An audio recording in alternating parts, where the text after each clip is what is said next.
سلام خدمت همراهان عزیز. اگر به استانبول سفر میکنید بهتر یه روز رو فقط برای خریدتون بذارین و باقی وقتتون رو به گشت و گذار بپردازین. یکی از بهترین و کاملترین مرکز خرید استانبول ونیزیا هست که با الگوبرداری از شهر ونیز ایتالیا ساخته شده و همه برندها اونجا شعبه دارن. این مرکز خرید در محله کاردنیز قرار گرفته و شما میتونید از ساعت 10 صبح تا 10 شب برای خرید و گشت و گذار و تفریح به این مرکز مراجعه کنید. خب حالا چجوری بریم ونیزیا؟ اگر سمت تکسیم هستیم باید خط مترو M2 به سمت حاجی عثمان رو سوار بشین و ایستگاه شیشیلی پیاده و سوار خط M7 به سمت محمود شده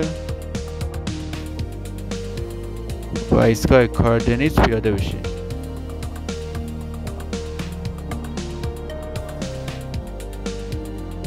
اگر در منطقه سلطان احمد هستین باید خط تراموای T1 به سمت باجیلا رو سوار بشین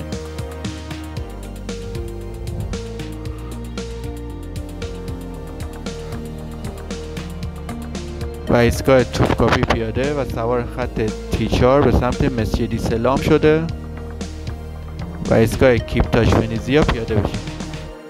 با 5 دقیقه پیاده روی به مرکز خرید میرسید.